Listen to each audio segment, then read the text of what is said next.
바랄 수 없는 중에 기대할 수밖에 없는 조건 속에서 시작하여 우리라는 실체를, 나라는 현실을 만들었다는 것으로 하나님이 일하시는 일하심이 보이는 것으로 말미암지 않고 보이지 않는 것으로 만들어지는, 아브라함이 믿은 바 그 하나님은 없는 것을 있는 것 같이 부르시는 이요 죽은 자를 살리시는 하나님이시로다 라는 것으로 압축된, 우리가 알고 있는 이해와 방식과 납득의 영역을 벗어나는 창조, 부활이라는 것으로 이루어지는, 우리가 알고 있는 것보다 더 큰 세계라는 것을 증언하는 것입니다.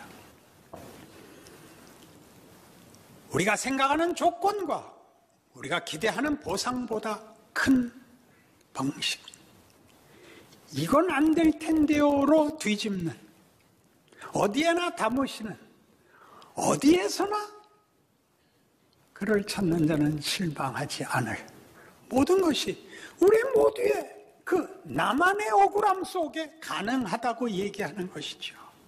우리가 하나님과 함께 일하는 자로서 너희를 권하노니 하나님의 은혜를 헛되이 받지 말라. 이르시되 내가 은혜 베풀 때 너희에게 듣고 구원의 날에 너를 도왔다 하셨으니 보라 지금은 은혜 받을 만한 때요 보라 지금은 구원의 날이로다. 우리가 이 직분이 비방을 받지 않게 하려고 무엇에든지 아무에게도 거리끼지 않게 하고 오직 모든 일에 하나님의 일꾼으로 자천하여 많이 견디는 것과 환난과 궁핍과 고난과 매맞음과 갇힘과 난동과 수고로움과 자지 못함과 먹지 못함 가운데서도 깨끗함과 지식과 오래 참음과 자비함과 성령의 감화와 거짓이 없는 사랑과 진리의 말씀과 하나님의 능력으로 의의 무기를 좌우에 가지고 영광과 욕됨으로 그러했으며 악한 이름과 아름다운 이름으로 그러했느니라. 우리는 속이는 자 같으나 참되고 무명한 자 같으나 유명한 자요 죽은 자 같으나 보라 우리가 살아있고 징계를 받는 자 같으나 죽임을 당하지 아니하고 근심하는 자 같으나 항상 기뻐하고 가난한 자 같으나 많은 사람을 부유하게 하고 아무것도 없는 자 같으나 모든 것을 가진 자로다. 두 세계에 걸쳐 살고 있다 이겁니다. 현실이 위협하고 유혹하고 시험하는 현실 속에서 하나님의 일하심을 갖고 있는 자로서의 이 이중성을 갖고 있다는 겁니다. 하나님의 일을 하면 세상이 보상을 해주고 도와줘야 된다고 생각하지 말라는 겁니다. 왜 그렇게 하시는가? 그건 하나님의 지혜요 능력이랍니다. 고린도전서 1장 말씀이죠.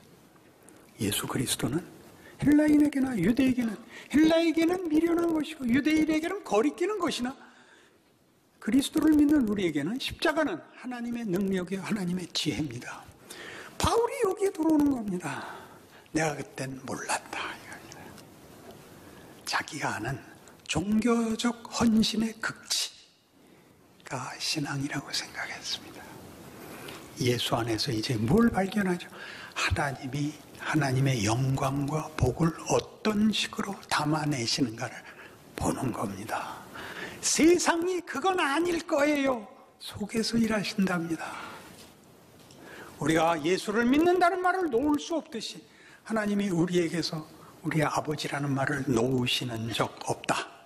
이렇게 확인하는 것이 오늘의 본문이요 성경의 가르침이요 우리의 현실입니다.